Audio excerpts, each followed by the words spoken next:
President Donald Trump of the United States, U.S. has announced plans to meet one-on-one with the President of China, Xi Jinping at Asia-Pacific Economic Cooperation, APEC meeting coming this November in South Korea, and according to President Trump, he had a phone call with President Xi to also pay a state visit to China early next year to discuss and find a possible solution to end Russia-Ukraine war, and the U.S. issue with the Chinese-owned social networking company, TikTok, that may face complete ban in the United States if agreement is not reached on December 16, 2025.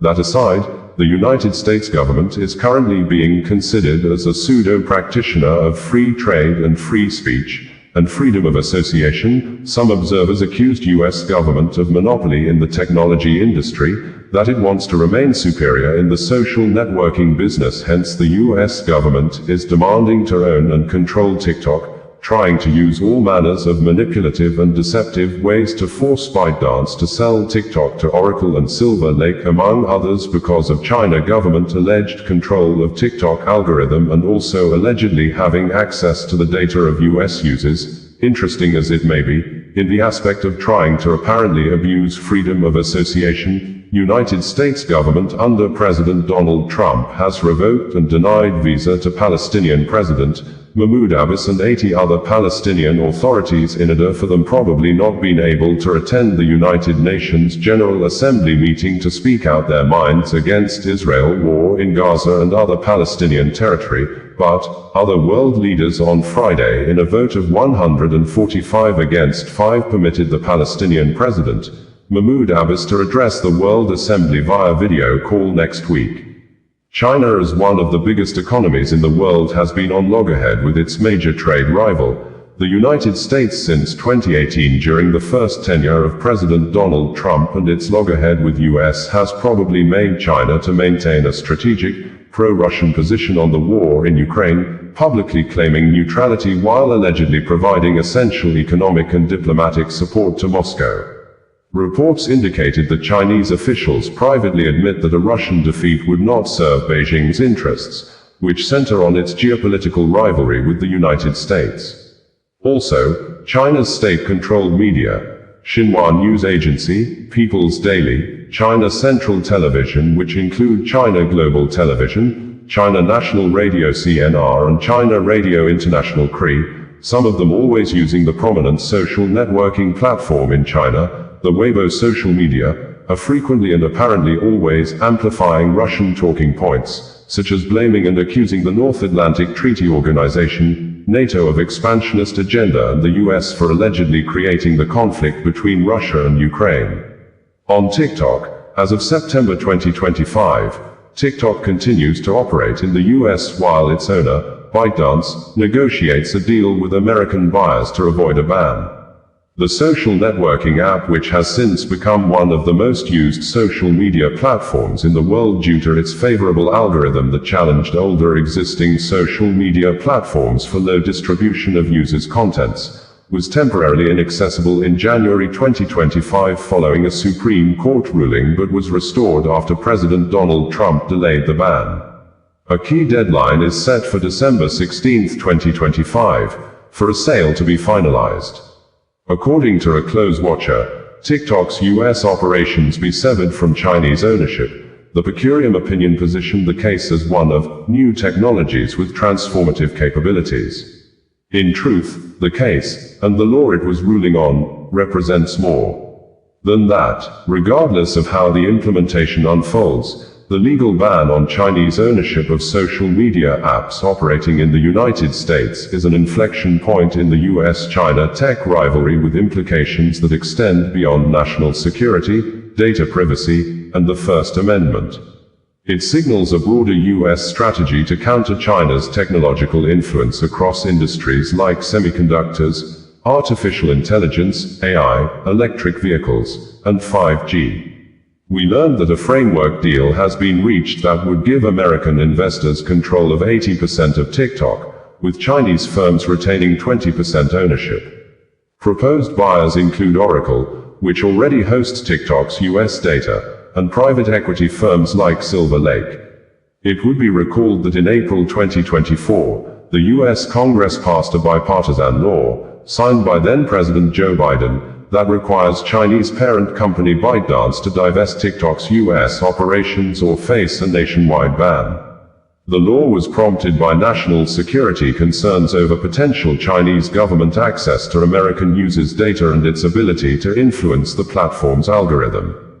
Wikipedia, in the summary of the China-US trade war, indicated that an economic conflict between China and the United States has been ongoing since January 2018, when US President Donald Trump began imposing tariffs and other trade barriers on China with the aim of forcing it to make changes to what the US has said are long-standing unfair trade practices and intellectual property theft.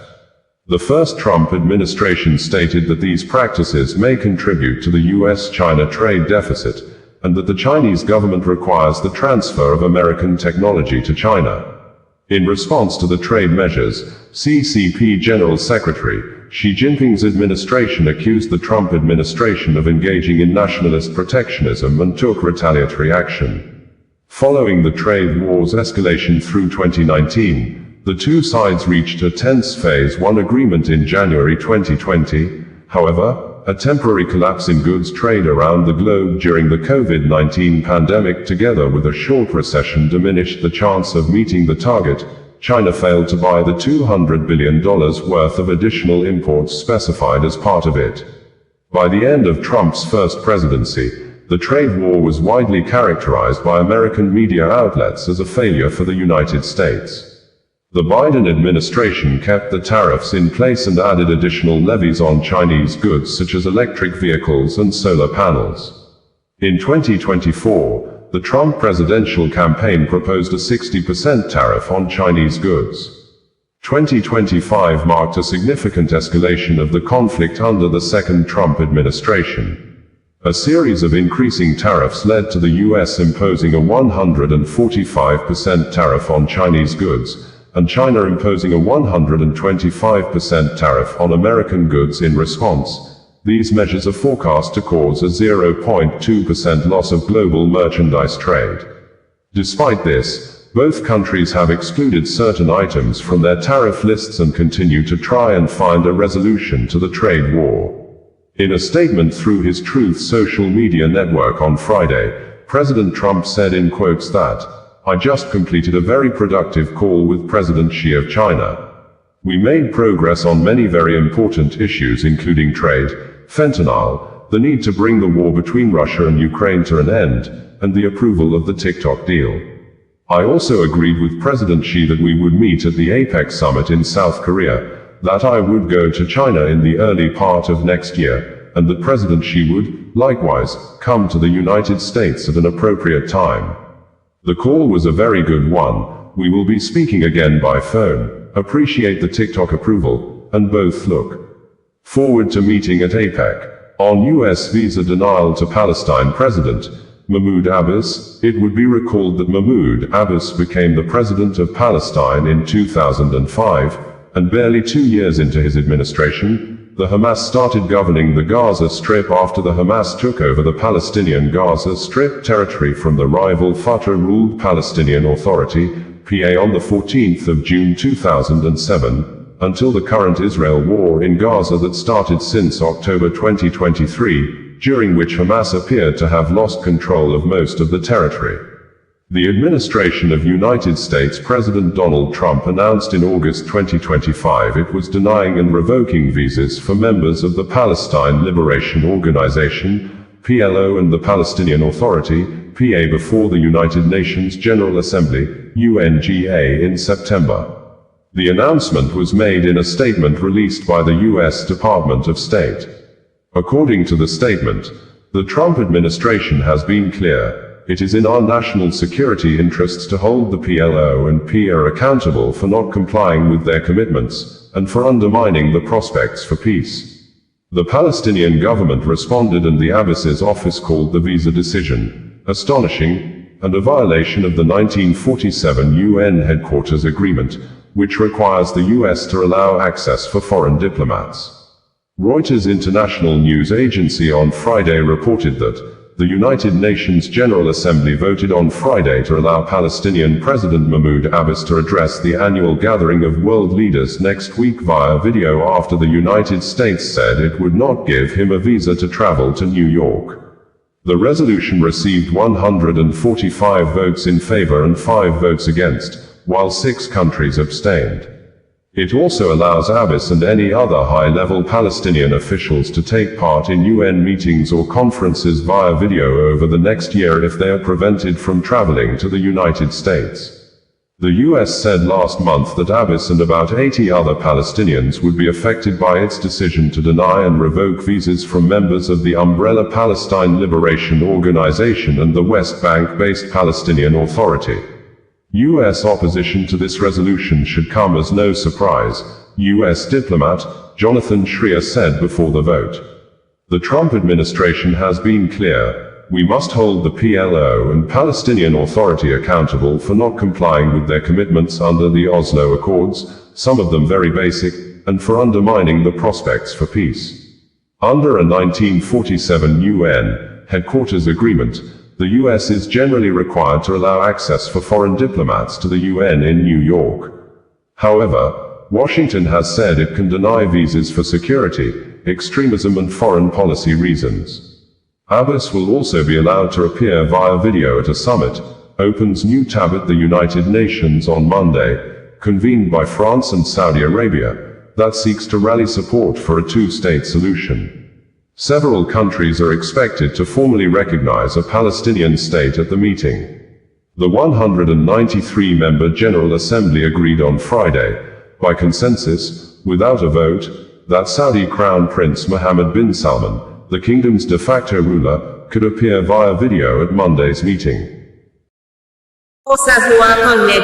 Bringing you the news in a more digital way. It may be true that there are certain things people do to others, they may not take the same from anyone. This assertion appeared to have come into play in the current administration of Nigeria President Bola Ahmed Tinubu, who in the era of President Goodluck Ebele Jonathan apparently used spin logic to always make false statements, incite the public against the government, destroy the reputation and personality of the then President Goodluck Ebele Jonathan. As you may know, spin logic in communication is a public relations campaign strategy that uses deliberate biased or misleading interpretations of events and information to influence public perception. In one of the viral videos between 2012 and 2014 in the history of politics in Nigeria, President Bola Ahmed Tinubu, who was then a chieftain of the defunct Action Congress of Nigeria, ACN, and later All Progressives Congress, APC, allegedly told a gathering of thousands of people that the then President Goodluck Ebele Jonathan said Nigeria citizens should face death or starve to death,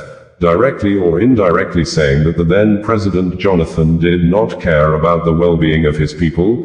Till date, Tinubu has not shown any evidence to back up his claim that the people are hungry. President Jonathan said they should face death, and in some occasions, Tinubu called on the police not to attack protesters. Specifically, on November 29, 2013, Tinubu tweeted via Twitter, now X social media platform, that police do not attack protesters, your children are involved, your lives are involved, your children's future lie here, and urged millions of Nigerians to protest peacefully against the Jonathan-led government. And in one of the protests, Occupy Niger, allegedly sponsored by Bola Ahmed Tinubu, according to Reno Omokri, who was then a media spokesperson to Jonathan, the then President Jonathan's photo was placed on a coffin as a dead man, and the coffin was labeled RIP, meaning rest in peace. Also, in February 2011, as reported by Nigeria media, Tinubu described the then President Goodluck Jonathan as a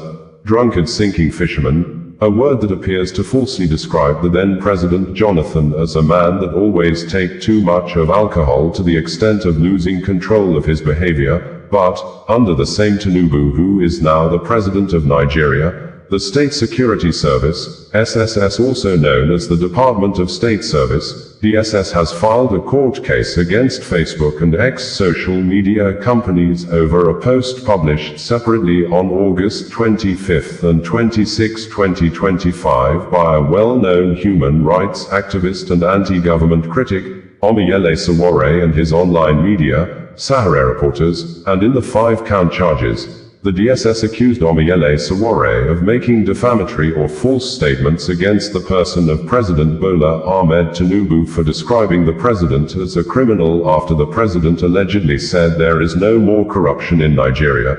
In the legal battle, Omiyele Sowore has also gone to court to stop Facebook, X social media from deleting his posts and sued the DSS for unconstitutional media censorship.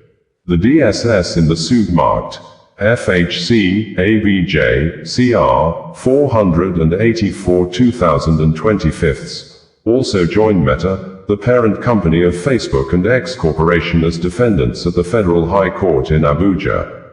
The criminal charges filed and dated September 16 was filed by Mohammed Abubakar, Director of Public Prosecutions, Federal Ministry of Justice, after the DSS wrote to Facebook, X and Sowore to delete the post and deactivate Sowore account, but the parties appeared to have refused to honor the DSS requests. In the 5-count charge, Sowore, the publisher of Sowore reporters, was alleged to have made a false claim against the person of the president by referring to him as a criminal. Sowore, the presidential candidate of the African Action Congress, AAC, in 2019 and 2023, in the charge is accused of contravening the provisions of the Cybercrimes, Prohibition, Prevention, etc. Amendment Act, 2024. Count 1 of the charge alleged that Sowore, on or about August 25, did use his official X handle page, @YeleSowore, to send out a message, tweet.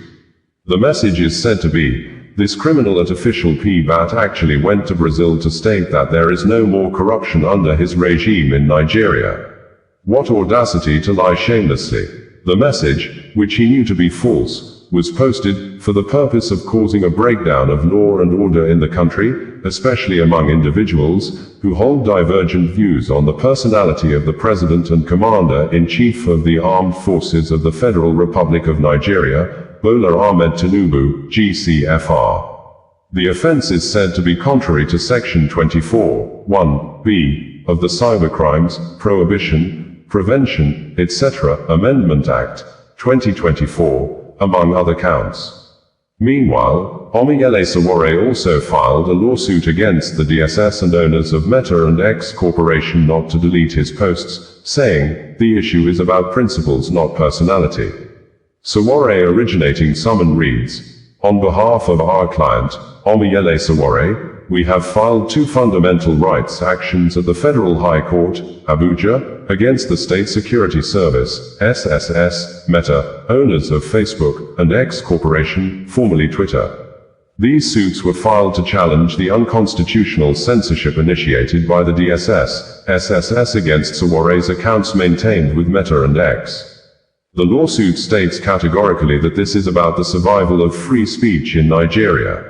If state agencies can dictate to global platforms who may speak and what may be said, then no Nigerian is safe. Their voices will be silenced at the whim of those in power. Censorship of political criticism is alien to democracy. The Constitution of the Federal Republic of Nigeria, in Section 39, guarantees every citizen the right to freedom of expression, without interference. No security agency, no matter how powerful, can suspend or delete those rights. Meta and X must also understand this. When they bow to unlawful censorship demands, they become complicit in the suppression of liberty. They cannot hide behind neutrality while authoritarianism is exported onto their platforms. Our prayers before the court are simple, that the SSS has no power in law to censor Nigerians on social media, that Meta and X must not lend their platforms as tools of repression, and that our clients' rights and by extension, the rights of all Nigerians, be fully protected against unlawful censorship. We call on all lovers of freedom, journalists, human rights defenders, and the Nigerian people to stand firm. Today it is Sowore. Tomorrow it may be you. This struggle is not about personalities. It is about principle, and we shall resist every attempt to turn Nigeria into a digital dictatorship. Signed, Toke Temokanov, Toke Temokan Chambers, Lagos, Esquire on the 16th of September 2025. We had reported that as people of Nepal in South Asia country took to the streets in an unprecedented manner to protest an end to corruption and bad leadership in the country during the week after a short-lived ban on social media by the Nepalese government, Nigeria's secret police known as Department of State Security Service, DSS appeared to have doubled efforts apparently to avert the unpleasant Nepal situation in the West Africa country, a situation where some politicians in the South Asia country tasted the bitter side of their citizens like never before. The DSS has appeared to be on the neck of ex-social media management to ensure the deletion of a post tweeted by the founder of Sowore Reporters News Media and a well-known anti-government critic, Omiyele Sowore, that allegedly described the Nigeria president, Bola Ahmed Tinubu, as a criminal, a statement Sowore made in reaction to the words of President Bola Ahmed Tinubu over corruption in Nigeria while the president was on official visit in Brazil. The DSS said Sowore misrepresented the president's statement and as such, the supporters of the president are not happy over it. Hence, the security service demanded a retracted publication from Omiyele Sowore, but, in a swift reaction, Omiyele declined and accused the DSS of always acting illegally. Hunger is increasing, they say so what? Most of you don't know. Unemployment is a cause, they say yes, we know. Waste in Lagos. Why are the people hungry? Is that let them face death? But again, I can't say it enough. That is what is in Abuja This is with the kind of leaders of today. front runners in all this election. The current way of governance Town hall meeting people. make nation do the Can be impossible. used to generate electricity. What it does, it makes poverty and the erosion of just society inevitable. In Lagos. We have gathered at this hour, in this place, to put an end to the national corruption and corruption. We have assembled here today to bring a new day and a new Nigeria to our people. Can be used to generate electricity. Today, the Nigerian people Do you know that corn are generates decent electricity and waste in hardworking Lagos? people. Osazuwa Radio, bringing you the news in a more digital way. As people of Nepal in South Asia country took to the streets in an unprecedented manner to protest an end to corruption and bad leadership in the country during the week after a short-lived ban on social media by the Nepalese government, Nigeria's secret police known as Department of State Security Services, DSS appeared to have doubled efforts apparently to avert the unpleasant Nepal situation in the West Africa country, a situation where some politicians in the South Asia country tasted the bitter side of their citizens like never before. The DSS has appeared to be on the neck of ex-social media management to ensure the deletion of a post tweeted by the founder of Sowore Reporters News Media and a well-known anti-government critic, Omiyele Sowore, that allegedly described the Nigeria president, Bola Ahmed Tinubu, as a criminal, a statement Sowore made in reaction to the words of President Bola Ahmed Tinubu over corruption in Nigeria while the president was on official visit in Brazil. The DSS said Sowore misrepresented the president's statement and as such, the supporters of the president are not happy over it. Hence, the security service demanded a retracted publication from Omiyele Sowore, but, in a swift reaction, Omiyele declined and accused the DSS of always acting illegally. In a letter written during the week and addressed to the Director General of the Department of State Services, Omiyele said, "I acknowledge receipt of your letter, which you stealthily dumped with a security guard at the office of my attorneys in Abuja, addressed to Abubakar Marshall. I find your horrendous attempt at holding an unwarranted brief for the president not only insidious but fundamentally defective, flawed in principle, and absolutely unlawful. The State Security Service was not created as a security institution. The SSS, now self-styled as the DSS, began as the Department, Special Branch, an office established in 1948 and initially located in the Office of the Inspector General of Police. It was later renamed the National Security Organization, NSO, but on June 5, 1986, the federal military government issued Decree No. 19, dissolving the NSO and unbundling it into three entities: the SSS for Domestic Intelligence, the NIA for External Intelligence and Counterintelligence, and the DIA for Military-Related Intelligence. While the NIA and DIA largely kept faith with their mandates, the SSS under successive Director Generals has consistently acted bullishly, illegally, and unlawfully, serving as a ready tool of oppression for dictatorial regimes bent on breaking rules and repressing the rights of the Nigerian people. Thus, it is no surprise that you have once again resumed repressive hostility against me. In 1993, while I was Student Union President at the University of Lagos, policemen abducted me from the university gate during a peaceful pro-democracy protest. I was taken to your Lagos office after being driven around with my head tucked under a seat. From Awolowo Way in Ikoyi, I was detained unlawfully for weeks at the notorious Inter-Center near Ikoyi Cemetery. It took several days of lecture boycotts to force your hand to release me without charges. Again, in January and June 1996, during and after my National Youth Service Corps in Yola, Adamawa State, your men detained me and later transferred me to the Nigerian Air Force Base, where I was held in hand and leg chains for over a week before release, again without charges. My NYSC discharge certificate has been denied to me to this day because of your unlawful detention. In August 2019, DSS agents invaded my hotel room, abducted me, and detained me for months over trumped-up allegations of treasonable felony, money laundering, and cybercrime. It was your first attempt to falsely accuse me of insulting a sitting president. That failed, as did every other false accusation advanced against me by the government through the SSS and police. During that period, you flouted several court judgments. Most disgracefully, your men invaded a federal high court presided by Justice Ijeoma Ojukwu to abduct me even after bail conditions were met.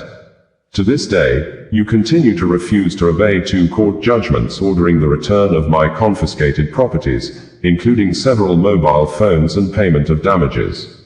You and your ilk have dragged me through unscrupulous abuse and gross violations of rights for decades without remorse. In 2021, during the inglorious Buhari years, your agency propped up a sham group, the Incorporated Trustees of Global Integrity Crusade Network, to sue Sahara reporters and me on behalf of the criminally minded Attorney General of the Federation, Abubakar Malami, San. They prayed the court to compel me and others to pay Malami 2 billion nairas for alleged trauma and emotional stress caused by Sahara reporters' publications in July 2020. In his judgment, Justice Obiora Egwuatu awarded 100,000 nairas against the litigants, affirming the argument of our attorney, Marshal Abubakar, that they had no right to sue on Malami's behalf, just as you have no right to act as proxy for President Bola Ahmed Tinubu. Defamation, the judge reminded, is a personal tort. The AGF should have gone to court himself if he felt defamed. It is elementary that only the person defamed can sue. Therefore, your attempt to demand a retraction is an incompetent and unlawful attempt to hold the President's brief. Section 22 of the 1999 Constitution requires the press to uphold the government's responsibility and accountability to the people. Section 39 guarantees every citizen the right to freedom of expression, to hold opinions, and to receive and impart information without interference. Article 9 of the African Charter on Human and People's Rights provides the same. Even in the UK, sedition and libel laws have been repealed as archaic relics of a bygone era. The UN Human Rights Committee in General Comment No. 34 has declared a free, uncensored media essential to democracy. Courts across Africa, including Zimbabwe's Supreme Court and the African Court in Issa Konate vs. Burkina Faso, have ruled that criminal defamation is unjustifiable in a democracy. Nigeria's own Court of Appeal, in Arthur Nwankwo vs. State, 1985, struck down sedition laws when Nwankwo was convicted for criticizing Governor Jim Nwobodo. The court held that sedition was unconstitutional and inimical to free speech. Justice Adejobi, in IGP versus ANPP, asked how long Nigerians must suffer under colonial-era public order ordinances designed to gag dissent. Criticism is indispensable in a democracy. Freedom of speech includes the right to say what those in power find uncomfortable. Justice Sowore reminded us that citizens must defend their hard-won freedom of expression, and that those in public office must not be intolerant of criticism. Where boundaries are crossed, the remedy is civil libel, not unlawful repression. The DSS's desire to please the powers that be has always destroyed institutions while building strong men. But where are those strong men today, after your service broke laws and trampled rights to protect them? Rather than vilification, we should be commended for living up to our constitutional responsibility to hold leaders accountable. I am glad you made reference to my constant desire to seek change, the very drive that led me to run for the position of President of the Federal Republic of Nigeria, even though my commitments and convictions predate partisan political endeavors. It is from that same line of conviction that I have adopted an uncompromising stance, ensuring that this country does not continue down the path of perdition. You have no business telling me how to criticize the president, but, knowing the nature of your service, it is clear you have not learned your lessons. Let me state it clearly once again, the determination of the Nigerian people to reclaim their country from thieves in power is unwavering. And it shall be achieved. Freedom cometh by struggle, Aluta continua, Victoria asserta. Yours in unwavering service to Nigeria, Omiyele Sowore, former presidential candidate, African Action Congress, AAC, stated. Osazuwa Konnedi, bringing you the news in a more digital way. Deputy Commissioner of Police, DCP Olumuyiwa Adejobi, has officially announced the appointment of Chief Superintendent of Police, CSP Benjamin Hundeyin, as the new Public Relations Officer of the Nigeria Police Force. After him, the former Police Force Spokesperson was promoted, reassigned and redeployed to Delta State as the Deputy Commissioner of Police in charge of operations, a sensitive position that has generated massive reactions from members of the public, especially those who widely believed that DCP Olumuyiwa used his office as force spokesperson to suppress freedom of speech by arresting and detaining people on grounds of alleged cyber-talking and violence instigation against the Nigeria police force, while many accused him of abandoning the main security challenges affecting Nigeria, and created more time for himself to be reading through comment sections on social media to harass innocent young Nigerians over mere comments, and the new posting may offer DCP Olumuyiwa the opportunity to always lead a team of combat joint security squads to battlefields where he may have direct contact with some of the deadly and well-armed gunmen in the South and Southeast geopolitical zones.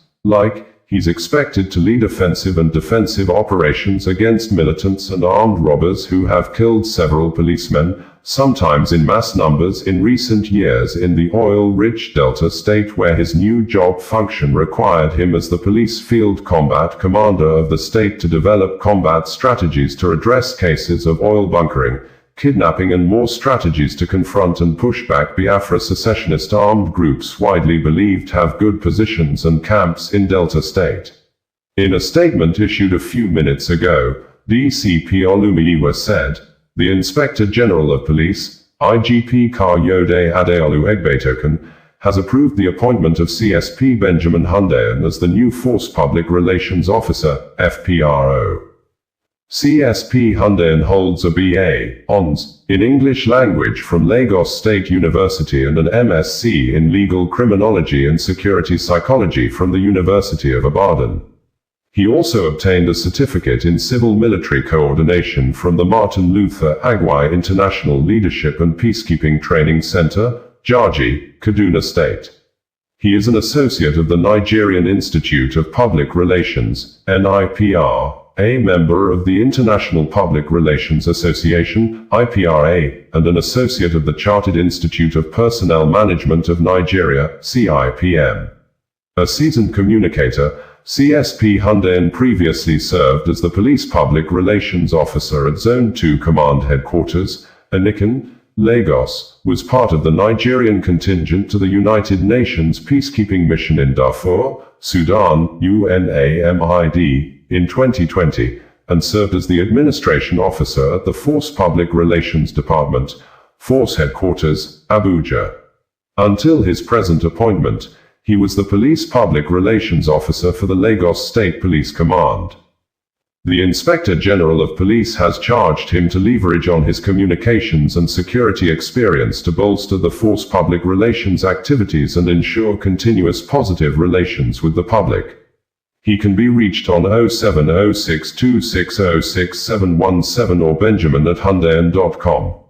In an earlier press release, DCP Olumuyiwa said, the Inspector General of Police, IGP Kayode Adeolu Egbetoken, has approved the posting of the Force Public Relations Officer, DCP Olumuyiwa Adejobi, as the Deputy Commissioner of Police in charge of the Department of Operations, Delta State Command. This deployment underscores the confidence of the force leadership in his wealth of experience, professionalism, and capacity to further strengthen operational strategies in the command. The IGP has commended DCP Adejobi for his exceptional service as Force Public Relations Officer, noting his professionalism, commitment, and remarkable contributions to strengthening the image and communication strategies of the Nigeria Police Force. The IGP expressed confidence that he will bring the same level of dedication and excellence to his new assignment in Delta State. Meanwhile, arrangements are being concluded for the announcement of a new Force Public Relations Officer. DCP Olumuyiwa stated this on Wednesday. Sowore Connedio, bringing you the news in a more digital way. Dangote Group, owned by Africa's richest man, Aliko Dangote, has denied ownership of the two trucks involved in separate road accidents on Wednesday at Azala, Four Corner area, close to the Federal Road Safety Corps, FRSC State Command and the University of Nigeria Teaching Hospital, UNTH in Enugu State, that claimed 10 lives and injured 10 others currently receiving treatments in the hospital. The company made the denial based on the report made available by the Enugu State Command of the Nigeria Police Force that the two trucks involved in the accidents were owned by Visco Investment Global Limited and Global Investment, but videos made available online by road users and residents who witnessed the scenes of the accidents showed the name of Dangote boldly written and inscribed on the head of one of the trucks involved in the accidents. The police said the first incident occurred around 9 o'clock in the morning, claiming 6 lives, and the other took place at 3 o'clock in the afternoon, killing 4 persons. And our check indicated that the Visco Investment Global Limited is registered by Nigeria Corporate Affairs Commission, CAC, as a general contractor, and the company head office is opposite Dangote Cement Factory at Obajana in Lokoja area of Kogi State. And its statement on Wednesday, Dangote Group may have admitted Visco Investment Global Limited as a partner, as it described the contracting company as a third party.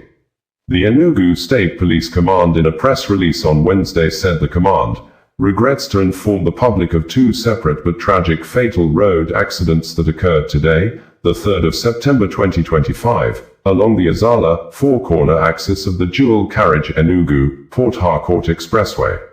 The crashes claimed 10 lives and left 10 others hospitalized. The first incident, a multiple vehicle crash, happened at about 9 a.m. on the Enugu inward-bound lane. A Howo truck, inscribed Visco Investment Global and laden with bags of white cement, was en route Abuja from Abia State, when it collided with a Toyota Corolla car that was attempting to overtake another truck on the same route. A Photon bus and a Daihatsu Hijet minibus, both driving one way, were also caught in the collision. Sadly, the truck head and the Toyota Corolla car went up in flames, with 5 occupants of the car burning to death. A passenger in the minibus was equally confirmed dead by the attending medical doctor. Similarly, at about 3 p.m. on the same road, another fatal crash occurred. This time, it involved a Sino truck belonging to Global Investment and a tricycle.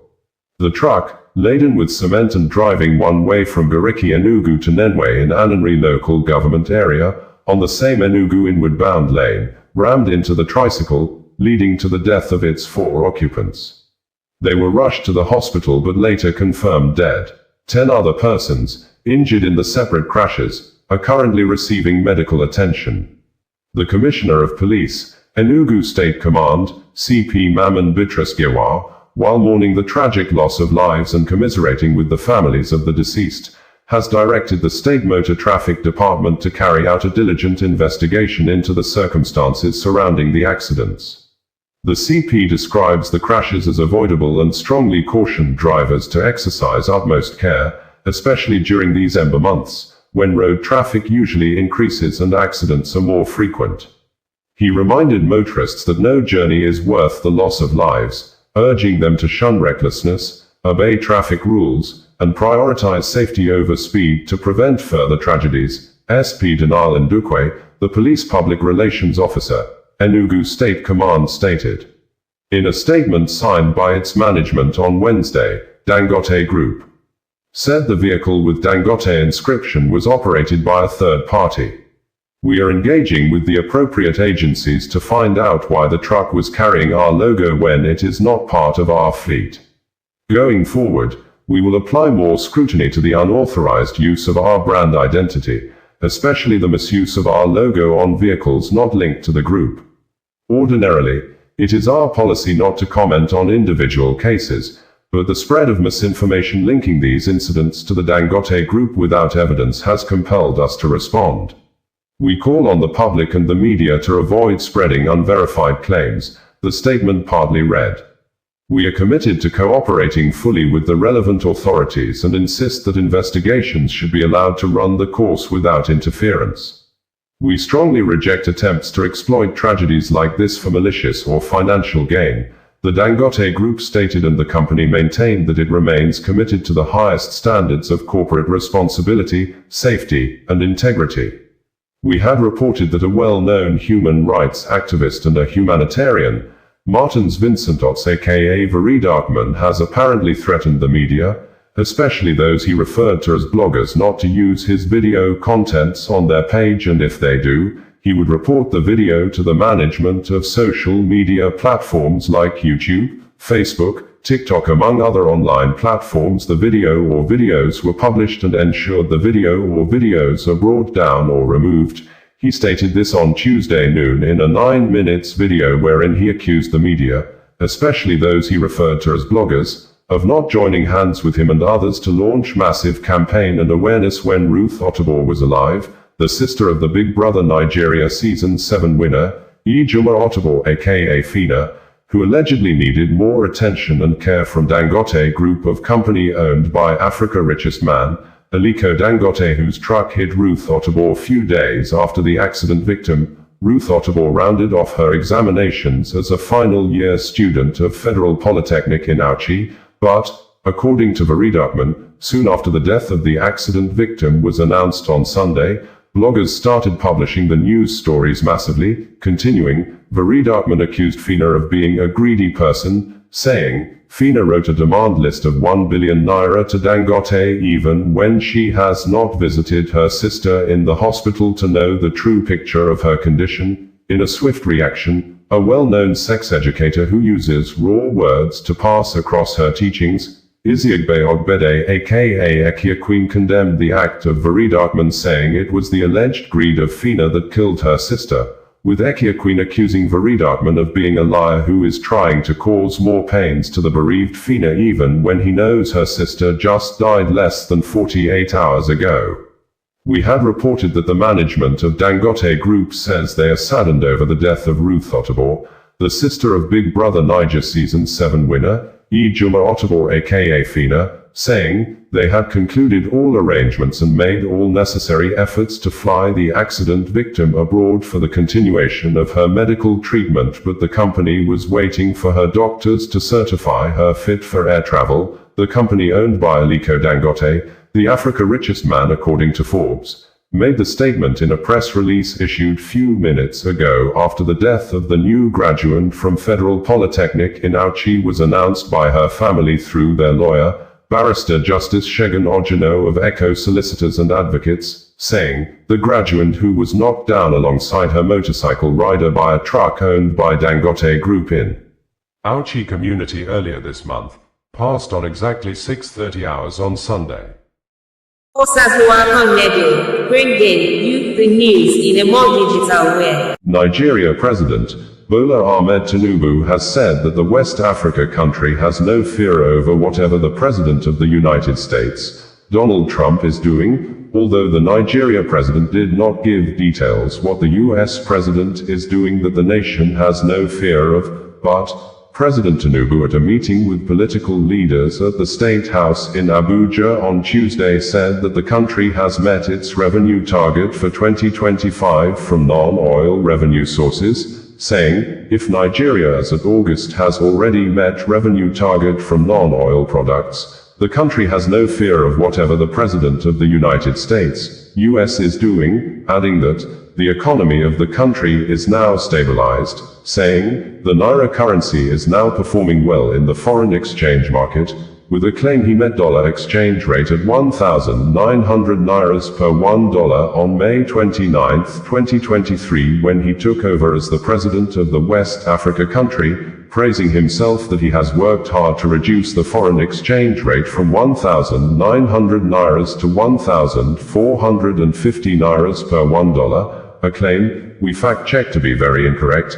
We observed that President Bola Tinubu on May 29, 2023 met foreign exchange rate at 461 Nairas per $1. On the day of his inauguration, President Bola Ahmed Tinubu issued a policy statement directing the Central Bank of Nigeria to ensure a unified exchange rate, a policy statement that made the exchange rate to increase from 461 Nairas to 853 Nairas per $1 at the end of 2023. After the president, Bola Ahmed Tinubu officially pegged and increased the foreign exchange rate from 461 Nairas to 750 Nairas per $1 in his 2024 budget, which made cost of foodstuffs and other cost of living in the country to increase more than 200%, and while presenting the 2025 budget, President Bola Ahmed Tinubu pegged and increased the foreign exchange rate from 750 Nairas to 1,500 Nairas per $1. This policy action of the president has since made cost of foodstuffs and other basic necessities in Nigeria to increase outrageously more than 700% with no reduction till date, like, a sachet water that used to be sold for 5 Nairas is now sold between 20 Nairas to 50 Nairas in some locations in Nigeria. Details of some of President Bola Ahmed Tinubu's statements as presented by the presidential spokesperson, Bayo Onanuga, reads verbatim below.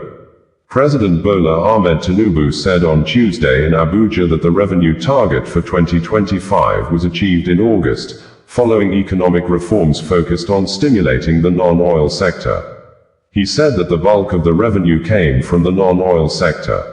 The president assured Nigerians that the renewed hope agenda is firmly anchored on building critical infrastructure, improving health facilities, ensuring food sovereignty, and providing security.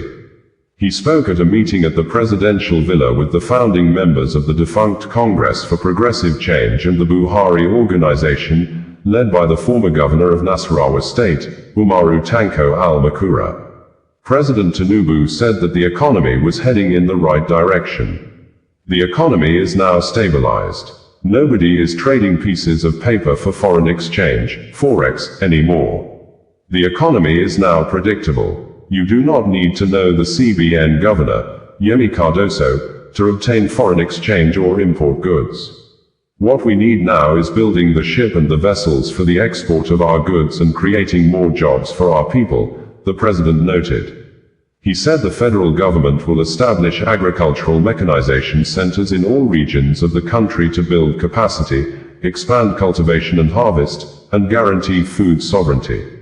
We are going to have trainees. That program is our path to food sovereignty. Quote, reflecting on his long-standing relationship with the CPC, President Tinubu described the political journey and merger as a sweet memory, and expressed gratitude to the group for their support. When I see people like you, I am determined to work harder.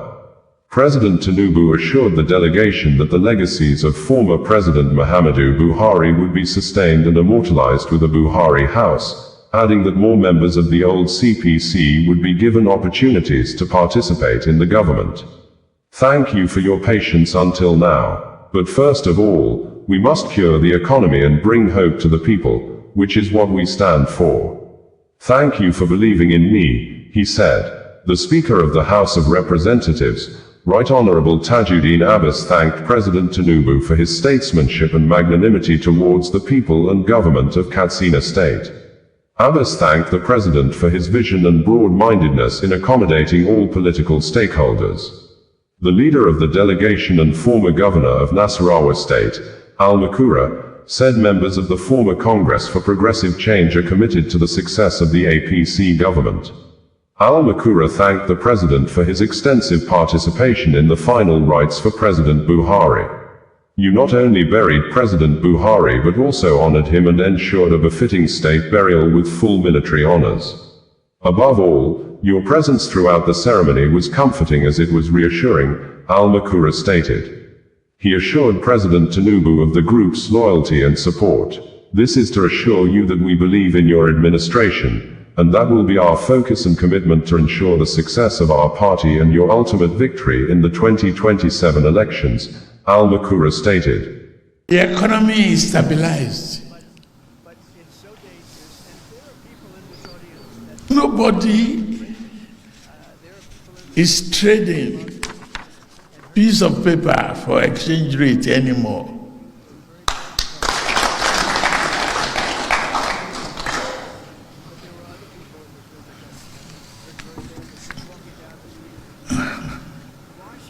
When I took over, 1.9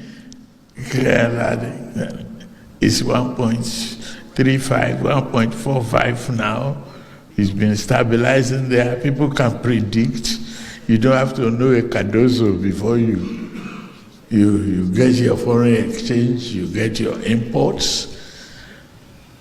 What we need now is building the ship, the vessels, for export and import of our goods and create jobs for the people.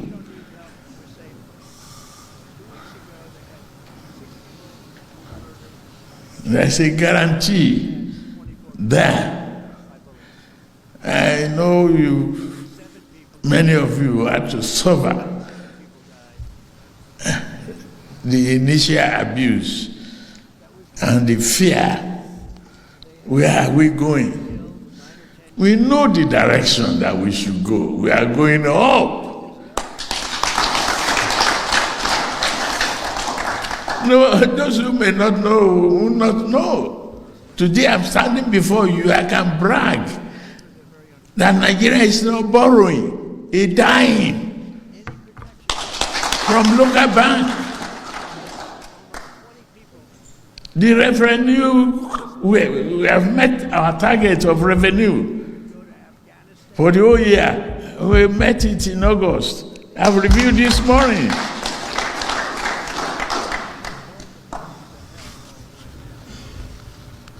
Non-oil. If non-oil revenue is going well, then we have no fear of whatever Trump is doing on the other side.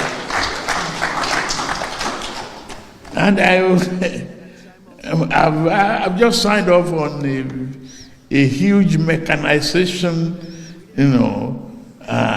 program that every region we have a mechanized center. Osazuwa Connedo, bringing you the news in a more digital way. Osazuwa Connedo, bringing you the news in a more digital way.